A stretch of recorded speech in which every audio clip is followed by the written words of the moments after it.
नमस्कार प्रिय मित्रों, राजहंस कथा कणिका में मैं शेफाली शर्मा एक बार फिर आप सभी का हार्दिक स्वागत करती हूँ। आज मैं आपके लिए एक अनोखी, रोमांचक और ऐतिहासिक कहानी लेकर आई हूँ। क्या आप सभी जानते हैं कि ओलंपिक में होने वाली मैराथन दौड़ का सूत्रपात कहाँ से हुआ था?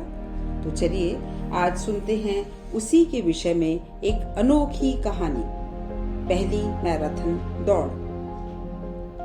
वह नवयुवक बहुत दूर से भागता आ रहा था। उसमें इतनी शक्ति भी नहीं बची थी कि वह खड़ा भी हो सके। लड़खड़ाते कदमों से वह घिसट रहा था, हाँफ रहा था और बार बार अपना सीना पकड़ रहा था। अशक्त होने के बावजूद उसके मन में उत्साह था। आखिर अपने उस गंतव्य पर पहुंचकर ही उसने दम लिया, जहां उसके साथी आतुरता से उसकी प्रतीक्षा कर रहे थे। खुशियां मनाओ, हम जीत गए। फूटे फूटे शब्दों में किसी तरह उसने अपनी बात पूरी की और अपने साथियों की बाहों में झूल गया। थोड़ी ही देर बाद उसकी मौत हो गई, लेकिन उसने वह काम कर दिखाया जिससे इतिहास के पन्नों में वह अमर हो गया। मरने से पहले वह हजारों एथेंस वासियों के चेहरों पर खुशी की चमक दे गया। वह नवयुवक था फिलिपिडीज। आज से लगभग 2000 साल पहले की बात है। यूनान में उस समय कई छोटे छोटे नगर थे, जैसे स्पार्टा, एथेंस, पर्शिया आदि।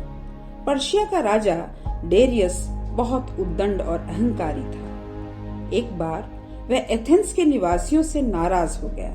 एथेंस वासियों से कोई भूल हो गई थी।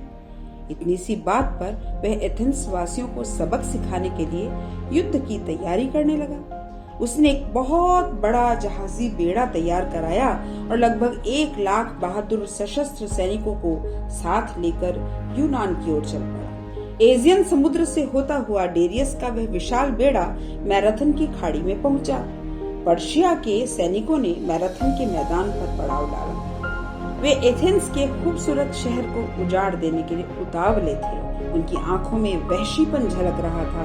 वे बार बार भाले हवा में उछाल कर मानो एथेंस को चुनौती दे रहे थे। एथेंस वासियों के पास अपने प्यारे शहर को बचाने का अब एक ही उपाय बचा था, वह यह कि वे शहर से 26 मील दूर मैराथन के मैदान में जाकर पर्शिया की सेना का मुकाबला करें। एथेंस के सैनिक तुरंत ही मैराथन के पास एक पहाड़ की चोटी पर पहुंच गए और शत्रु सेना का मुआयना करने लगे। पर्शिया की विशाल सेना देखकर वे हैरत में पड़ गए। पर्शिया की सेना में लगभग 1 लाख सैनिक थे।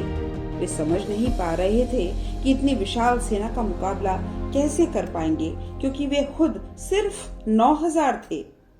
वे सब परेशान थे कि क्या करें। उनकी परेशानी देखकर एक वृद्ध अनुभवी सैनिक ने सुझाव दिया, हमें एक दूत को स्पार्टा भेजकर उनसे मदद मांगनी चाहिए।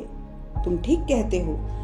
एथेंस का सेनापति मिलिटेड्स तनिक सोचकर बोला, जब तक स्पार्टा के सैनिक हमारी मदद के लिए नहीं आ जाएं, तब तक हम दुश्मनों को यहीं रोके रखेंगे। स्पार्टा एथेंस से 200 मील दूर था और उन दिनों यातायात और संचार के साधन आज की तरह विकसित नहीं थे। इसलिए उनके सामने एक महत्वपूर्ण प्रश्न उठा कि जल्द से जल्द वह संदेश स्पार्टा तक कौन पहुंचा सकता है। वे फिर सोच में पड़ गए। तभी सैनिक को कुछ ध्यान आया और वह लगभग चिल्लाकर बोला, फिलिपिडीज कहाँ है? कहिए सेनापति, मेरे लिए क्या आदेश है? फिलिपिडीज ने आगे बढ़कर अभिवादन करते हुए कहा, देखो नौजवान, ओलंपिया के खेलों में तुमने कई लंबी दौड़ें जीतकर ओलिव का ताज हासिल किया है और एथेंस का गौरव बढ़ाया है। आज तुम्हारे देश पर संकट आ गया है। आज तुम्हारी असली परीक्षा है। इस दौड़ में तुम्हें तो कोई ताज नहीं मिलेगा, लेकिन अगर तुम कामयाब हो गए तो एथेंस के माथे पर से स्वतंत्रता का ताज नहीं छिनेगा।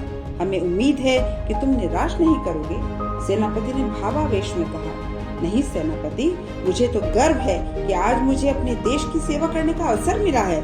फिलिपिडीज ने कहा और चल पड़ा। रास्ता उबड़ खाबड़ था और खतरनाक भी। जंगली जानवरों से बचता बचाता वह भागता रहा। रास्ते में पहाड़ों के दर्रों से भी गुजरना पड़ा, तैरकर नदियां भी पार करनी पड़ी, लेकिन उसके कदम कहीं नहीं रुके। 2 दिन और 2 रात लगातार दौड़ने के बाद वह स्पार्टा पहुंचा। स्पार्टा के लोगों को उसने संदेश दिया, पर्शिया की विशाल सेना ने एथेंस पर आक्रमण कर दिया है और वे हमारे शहर को तबाह कर देना चाहते हैं। हमें आप लोगों की मदद चाहिए। स्पार्टा के सेनापति ने जवाब दिया, हमारे यहाँ प्रथा है कि पूर्णमासी से पहले हम कहीं सेना नहीं भेजते, अतः चांद पूरा निकलने के बाद हम सेना एथेंस भेज देंगे। फिलिप्पिडेस यह जवाब सुनकर बुझ सा गया। उसने हताश होकर कहा, पूर्णमासी आने में तो वे पूरे 5 दिन बाकी हैं। एथेंस को मदद की तुरंत आवश्यकता है। 5 दिनों में तो सब कुछ खत्म हो जाएगा। हम अपनी प्रथा को नहीं तोड़ सकते। स्पार्टा के सेनापति ने 2 टूक जवाब दिया। फिलिप्पिडेस समझ गया कि स्पार्टा वालों ने एक तरह से धोखा ही दिया है। अब यह समाचार कि स्पार्टा वाले 5 दिनों के बाद कूच करेंगे, सेनापति तक पहुंचाना बहुत जरूरी था, क्योंकि वे मदद का इंतजार कर रहे होंगे। उसने 2 क्षण सोचा और बिना एक पल भी आराम किए वह फिर चल पड़ा। एक बार फिर वही रास्ता, फिर वही 200 मील की लंबी दौड़, वही नदियां, नाले, पहाड़, जंगल और एक बार फिर वही उत्साह, वही संकल्प। शरीर जवाब दे रहा था, मगर उसके सिर पर एक जुनून सवार था। आज देश को उसकी जरूरत है, उसे अपना कर्तव्य पूरा करना है। लड़खड़ाते कदमों से वह वापस एथेंस पहुंचा। इधर सेनापति मिलिटेड्स के कुशल नेतृत्व में एथेंस के सैनिक जान की बाजी लगाकर लड़ रहे थे। प्लेटिया नामक शहर से भी कुछ सैनिक एथेंस की मदद को आ पहुंचे थे। एथेंस के सैनिक अपनी मातृभूमि को बचाने के लिए जान की बाजी लगाकर लड़ रहे थे। उनके सामने एक महान उद्देश्य था। उनकी आंखों में एथेंस का भविष्य था और पर्शिया के सैनिकों की आंखों में बड़ी सेना होने का अहंकार। एथेंस के सैनिक एक एक इंच जमीन के लिए लड़ रहे थे। वहाँ के सामान्य नागरिक भी उनकी हर संभव सहायता कर रहे थे। महिलाएं भी घायल सैनिकों की चिकित्सा कर रही थी। घमासान लड़ाई के बाद अंततः देश प्रेम की भावना विजयी हुई और खोखले अहंकार ने घुटने टेक दिए। पर्शिया के सैनिक अपने प्रतिद्वंदियों का रण कौशल देखकर हैरान थे।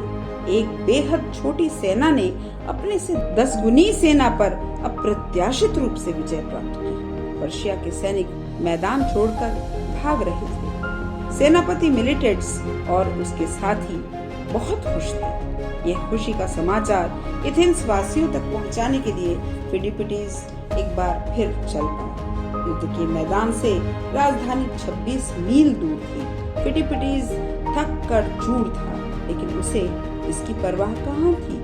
उसने सोचा, इतनी बड़ी जीत का समाचार अपने देशवासियों को सुनाने का गौरव भी मुझे ही मिले। उसे लगा वह हवा में उड़ता जा रहा है। राजधानी के दरवाजे पर पहुंचकर वह अपनी थकी लेकिन जोशीली आवाज में चिल्लाया, खुशियां मनाओ, हम जीत गए। दरवाजा खुला और हजारों नागरिकों ने उसे घेर लिया। सबके चेहरे उल्लास से चमक रहे थे। लोगों ने उसे अपने कंधे पर उठा लिया और खुशी से चूमने लगे। वह लोगों की बाहों में झूल गया। उस समय उसे याद आ रहा था वह क्षण जब ओलंपिया के मैदान में दौड़ जीतने के बाद तालियों की गड़गड़ाहट के बीच सम्राट ने उसके सिर पर ओलिव का ताज पहनाया था। लेकिन आज का क्षण उसके लिए ज्यादा गौरव का था। उसे लगा स्वयं जुपिटर देवता उसके माथे पर ताज पहना रहे हैं। थोड़ी ही देर में उसकी आंखें बंद हो गईं और वह चिर निद्रा में सो गया। इसी दौड़ की याद में आज ओलंपिक खेलों में मैराथन दौड़ का आयोजन किया जाता है। मैराथन दौड़ जो सच्ची देशभक्ति, पवित्र भावना और एक जुनून का प्रतीक बन गई। इस मैराथन दौड़ को हम जब जब देखते हैं, जब जब उसमें भागते हुए खिलाड़ियों को देखते हैं, तो फिलिप्पिडेस याद आता है।